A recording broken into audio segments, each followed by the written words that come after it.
पढ़ाई की रील्स देख के अगर हमें लगे कि हमने नॉलेज गेन कर लिया है, तो ये हमारा वहम है।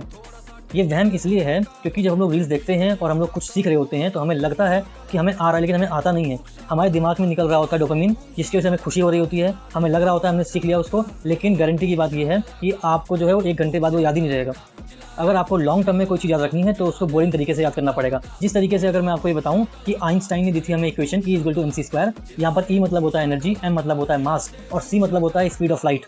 अगर मैं आपको बोल दूँ कि हमने 1 किलोग्राम यूरेनियम को डिस्ट्रॉय कर दिया है, तो कितनी एनर्जी निकलेगी? तो E= किलोग्राम 1, मास हो जाएगा 1 और C जो होता है वो स्पीड ऑफ लाइट होती है, जो कि होता है 3 × 10⁸ मीटर पर सेकंड। इसका स्क्वायर कर देंगे तो जो एनर्जी निकल के आएगी वो निकल के आएगी 9 × 10⁻16 जूल।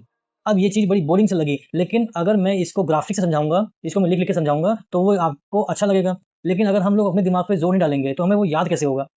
अगर हम लोग सिर्फ़ और सिर्फ़ देख के चीज़ें सीखेंगे या फिर हम लोग फ्रेम्स को फटाफट शिफ्ट करते जाएँगे, तो हमें तो अच्छा लगेगा, लेकिन याद कुछ नहीं होगा।